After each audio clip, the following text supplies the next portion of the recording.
Fala galera, sejam muito bem-vindos à nossa sexta aula gratuita de Direito Penal, curso preparatório para o concurso de escrivão da PCDF, que vai ocorrer agora dia 15 de março aí de 2020. Eu sou o professor Douglas Vargas e hoje nós vamos tratar do assunto Lei Penal no Tempo, iniciar a abordagem do assunto Lei Penal no Tempo, que é efetivamente um dos assuntos que eu estava mais ansioso para a gente adentrar, bem mais divertido do que princípios, bem mais divertido do que Lei Penal no Espaço, e permite a gente contextualizar de uma forma muito melhor.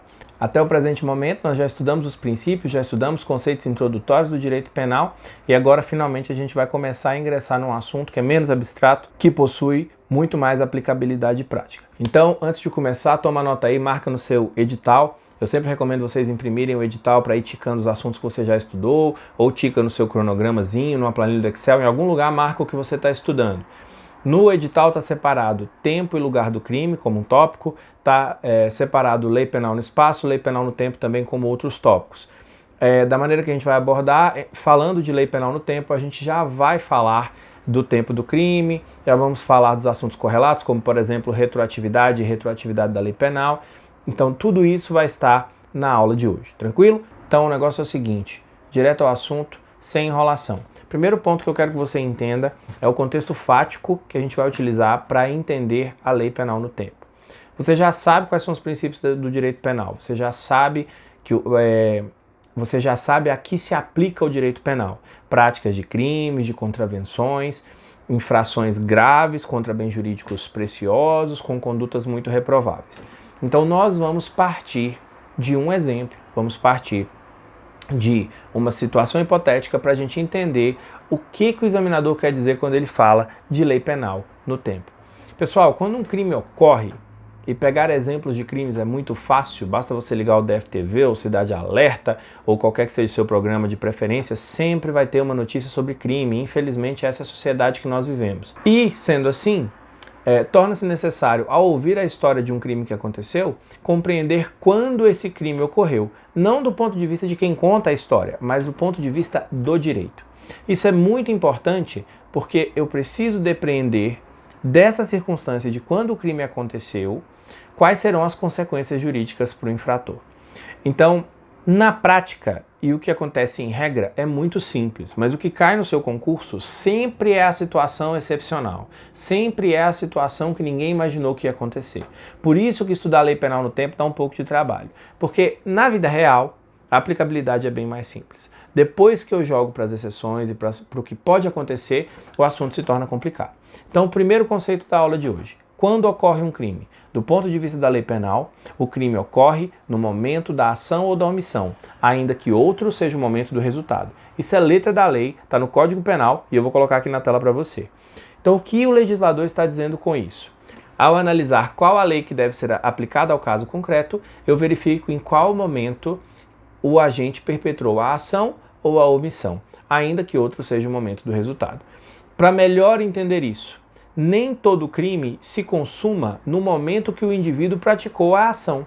Inclusive, o mais comum é que o crime não se consume no momento em que o indivíduo praticou a ação. Vamos para o exemplo clássico, o homicídio. Imagine a situação, por exemplo, que aconteceu com o então candidato à presidência da República, Jair Bolsonaro. Foi esfaqueado no abdômen, o indivíduo tentou tirar-lhe a vida. Ele sobreviveu. Mas ele foi para o hospital e por muito tempo não se sabia se ele ia sobreviver ou não. Ele passou por diversas cirurgias, passou por uma situação muito difícil até conseguir se recuperar. O que nós temos que entender? Quando foi que ocorreu a tentativa de homicídio contra o então candidato Jair Bolsonaro? Ela ocorreu no momento em que o indivíduo perpetrou as ações, ou seja, a facada. Foi naquele momento, para a lei penal, que ocorreu o crime. Então, o tempo do crime segue, regra geral, a chamada norma do tempo rege o ato. Ou seja, é o momento em que o indivíduo pratica a ação que eu vou considerar como tempo do crime. Isso é básico para os iniciantes em direito penal. Parece um pouco mais abstrato, mas para quem já estuda mais tempo é bem mais simples. Fica mais fácil de entender quando eu analiso a utilidade desse conhecimento. Veja bem, se você abrir o Código Penal hoje e olhar o artigo 121 do Código Penal, matar alguém, você vai ver que a pena é de 6 a 20 anos. Essa pena está assim há muito tempo. Essa pena não muda há muito tempo, esse crime está consolidado no ordenamento há muitos anos. Então parece que analisar quando foi o tempo do crime se torna inútil. Porque beleza, se a pessoa pratica um homicídio, a pena é de 6 a 20 anos, eu me pergunto, qual era a lei penal vigente no momento da tentativa? Era a lei penal, Código Penal, texto, pena de 6 a 20 anos. Vamos supor que alguém tentou matar alguém e que a pessoa faleceu no hospital daqui a um mês. O delito foi tentado um mês antes e foi consumado um mês depois. Quando do resultado, crime material, resultado morte ocorreu 30 dias depois. Nesse período, se não houve alteração nenhuma na lei, pouco importa essa questão do tempo do crime, porque fica muito simples. Qual era a lei que valia na época? 6 a 20 anos. Qual é a lei que valia quando a pessoa morreu? 6 a 20 anos. E aí não tem muita aplicabilidade prática o que eu estou narrando. O problema, e é agora que a aula começa a ficar complicada, está na chamada sucessão das leis penais no tempo. Entre o tempo que o indivíduo praticou a conduta e o tempo que o resultado aconteceu, ou entre o tempo que o indivíduo praticou a conduta e o tempo do seu julgamento, ou entre o tempo que esse cara praticou a conduta e até ele terminar de cumprir a pena, eu tenho mudanças na legislação penal e eu preciso saber qual lei eu vou aplicar. Então, recapitulando, o indivíduo pratica um crime. Eu considero que o crime foi praticado no momento da ação ou da omissão. Então, no momento que eu pratico a conduta, eu considero como tempo do crime e vou aplicar em regra a lei que estava valendo naquele momento. Agora, se depois que o indivíduo praticou o crime, até ele cumprir a pena dele toda, até transitar em julgado e ele cumprir toda a pena dele, toda a execução penal andar, eu posso ter mudanças na lei penal. E se eu tiver mudanças, eu preciso saber como eu vou decidir qual lei aplicar. Nas provas de concursos, normalmente as questões são sempre baseadas na mudança da lei penal, porque é o assunto mais complicado. Cobrar a regra, quando o cara praticou o delito, quando se consumou e quando ele cumpriu pena era a mesma lei, fica muito simples. Basta lembrar que o tempo rege o ato. Então o examinador, para complicar, pega as exceções, pega as mudanças da lei penal. Quando eu vou tratar de lei penal no tempo, eu preciso dominar, eu preciso me tornar um expert nas mudanças da lei penal e é isso que a gente vai tentar fazer hoje. Primeiro ponto, quando eu tenho uma lei só, você já sabe o que fazer. O tempo rege o ato e pronto e acabou. Agora não, agora eu vou ter uma mudança, eu vou ter duas leis. Eu tinha uma lei A e agora eu tenho uma lei B. Alguma coisa mudou. Para facilitar, como sempre, vamos partir de um exemplo. Nós sabemos que vários crimes foram adicionados no nosso ordenamento jurídico em 2017, em 2018, crimes como importunação sexual, tivemos mudanças em relação ao porte de arma de fogo de uso restrito, tivemos mudança em relação ao homicídio cometido contra agentes de segurança pública, tivemos a inclusão da polícia penal na emenda constitucional 104, salvo engano, de 2019. Então nós temos várias mudanças no ordenamento jurídico que impactam na tipificação de diversos crimes. Então eu deixo de ter só a lei A e eu passo a ter lei A e lei B.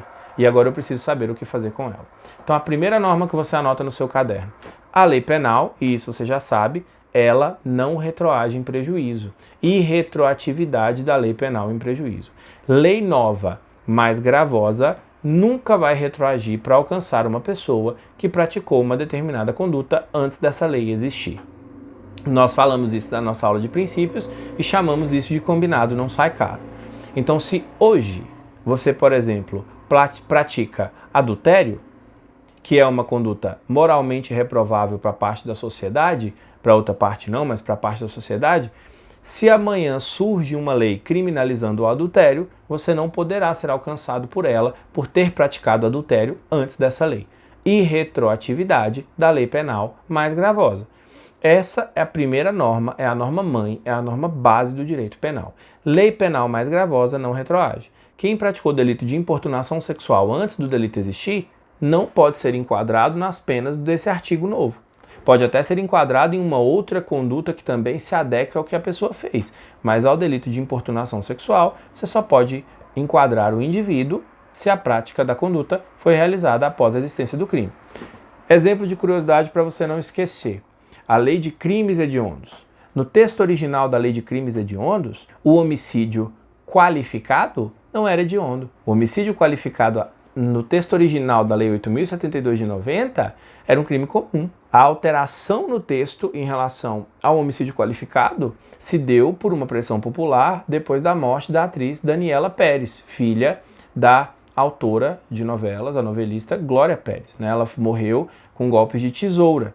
E aí passou a ser, os meios de qualificação de homicídio, as alterações, foram incluídas e o delito passou a ser hediondo. Curiosamente, Guilherme de Pádua, que foi o indivíduo condenado pela prática do crime contra a Daniela Pérez, não foi condenado por crime hediondo, porque a lei penal não retroage em prejuízo. Então nós temos aqui que dali para frente passou a ser assim, mas a conduta que efetivamente gerou a mudança na legislação, que gerou a revolta da população, não pôde ser alcançada, porque a lei penal não retroage em prejuízo. Dito isso, nós precisamos entender um gênero chamado extratividade. E aqui eu peço a sua atenção, fecha a aba do navegador, volta para mim, se concentra na aula de hoje. Muitos alunos não conseguem separar retroatividade, irretroatividade, ultratividade e extratividade. E é fundamental compreender esses conceitos.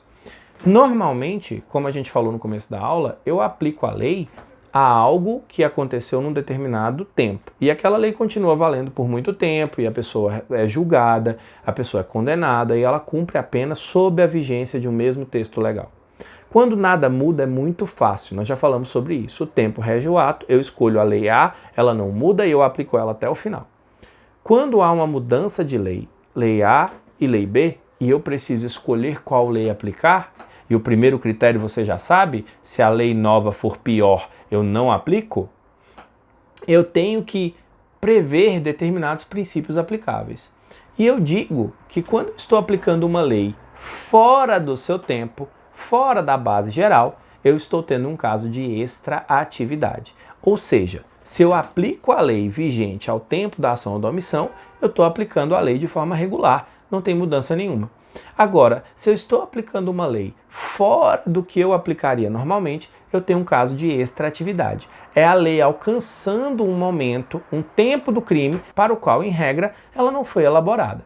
Então a extraatividade, está aqui do seu lado, vai ter duas ramificações, sendo a primeira a retroatividade e a segunda a ultratividade. A retroatividade é o retorno da lei. Ela volta para ser aplicada num tempo do crime onde ela não existia ainda. E a ultratividade é o contrário, é o avanço da lei. A lei já foi revogada, ela não vale mais, mas ela vai ser aplicada, ainda que revogada. A melhor maneira de entender essas espécies, sem dúvidas, é um exemplo também. Então veja só, retroatividade. Recentemente, nós tivemos uma mudança, a Lei 13.654 de 2018, 18 ou 17? 18. Que disse o seguinte: o legislador foi lá, arrancou um dos incisos do parágrafo 2º do artigo 157 do Código Penal, que vai estar aqui na sua tela, que é o crime de roubo, onde dizia que havia um aumento de pena de 1/6 a 1/3 se o roubo fosse cometido com arma. E o legislador pegou e criou um novo inciso dizendo que o roubo com arma de fogo teria um aumento de pena de 2/3. Então, analise o seguinte: não existe mais previsão para o roubo cometido com qualquer arma. Existe apenas uma previsão específica para o roubo cometido com arma de fogo. Isso significa o seguinte: antigamente, antes da Lei 13.654, quem roubava com faca, quem roubava com bastão de beisebol, quem roubava com um pedaço de pau, quem roubava com a chave de fenda, quem roubava com qualquer objeto que podia ser considerado arma, inclusive com arma de fogo, respondia por roubo do artigo 157, com um aumento de pena que variava de 1/6 a 1/3. Essa era a previsão legal anterior. Como o legislador removeu essa previsão do Código Penal com a edição da Lei 13.654 e criou uma nova norma dizendo que no caso de arma de fogo o aumento de pena é de 2/3, eu tive duas consequências diferentes. A primeira consequência que eu tive é muito simples. Quem respondeu por roubo majorado por utilizar arma que não era de fogo deveria estar agora respondendo por roubo simples. Se hoje você for na rua e decidir roubar, pelo amor de Deus, não faça isso. Se você decidir roubar alguém com o uso de uma chave de fenda, de uma faca, de uma espada japonesa, de um taco de beisebol, você responderá por roubo simples, porque a previsão do artigo 157, parágrafo 2º, sobre qualquer tipo de arma não mais existe. Isso significa também que quem está preso hoje cumprindo pena, quem está respondendo hoje por um roubo praticado antes da Lei 13.654, tem que pedir para que a pena não seja majorada pelo parágrafo 2º, inciso 1º, porque esse inciso não existe mais. Agora olha que interessante. A pessoa pratica um roubo usando uma faca, começa a responder o processo judicial e há o aumento de pena, há a causa de aumento de pena, há a majorante. Durante o processo penal que essa pessoa está respondendo, entra em vigor a Lei 13.654 e não existe mais a previsão para qualquer tipo de arma, agora só existe a previsão para arma de fogo. A Lei 13.654 beneficiou quem cometeu roubos com facas e armas brancas. Ela foi boa para quem fez isso, porque agora a pena está menor. Não é mais a pena de roubo com aumento de 1/6 a 1/3. É apenas a pena do roubo, a pena base do delito. Então a Lei 13.654, que não existia lá atrás, que não existia na época que essa pessoa praticou o roubo, vai voltar e vai ser aplicada numa época onde ela não existia. Então se alguém roubou alguém em 2015, quando a Lei 13.654 não existia, usando uma arma de fogo, qual o tempo do crime? O tempo é a data lá de 2015, a data é a hora de 2015 onde essa pessoa praticou o crime. Naquela época, seria roubo majorado. Se essa pessoa ainda estiver respondendo, se essa pessoa ainda estiver presa, se essa pessoa estiver condenada cumprindo pena, se essa pessoa estiver com inquérito em aberto, seja qual for a situação que essa pessoa ainda estiver sujeita no âmbito do processo penal, a Lei 13.654 vai voltar lá atrás e vai lhe beneficiar. Se o juiz estiver condenando, tem que aplicar. Se a execução penal estiver em andamento, o juiz da execução tem que ser chamado a aplicar a nova lei e assim beneficiar as pessoas, ainda que o tempo do crime seja um momento em que a lei não existia. Quando eu aplico uma lei nova numa época que ela não existia, eu tenho retroatividade. No direito penal, ela só pode ser benéfica. Por outro lado, se o cara lá em 2015 roubou com arma de fogo e respondeu por roubo com aumento de 1/6 a 1/3, a Lei 13.654 não volta para alcançar o que ele fez. Por quê? Porque na Lei 13.654, o roubo com arma de fogo deixa de ser de 1/6 a 1/3 e passa a ser um aumento de pena de 2/3. Então ela piora a situação de quem cometeu o crime. E se ela piora, eu não posso ter retroatividade em prejuízo. Então veja que uma mesma lei, olha que interessante, uma mesma lei, a Lei 13.654 de 2018, ela em determinados casos pode retroagir e em determinados casos ela não pode. E o texto é o mesmo. Tudo depende da situação, porque os princípios vão reger o que eu vou fazer com a extratividade dessa lei. Agora, mais interessante ainda, imagina a seguinte situação. Não vou utilizar a majorante porque senão vai ficar muito confuso.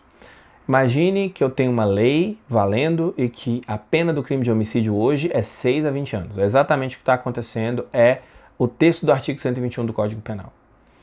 Imagina que a pessoa mata outra pessoa hoje e que daqui um mês eu vou ter uma reforma completa do Código Penal e eu vou mudar o texto do delito de homicídio, que vai passar a ter a pena de 20 a 40 anos. Só um exemplo hipotético, certo? Tudo bem.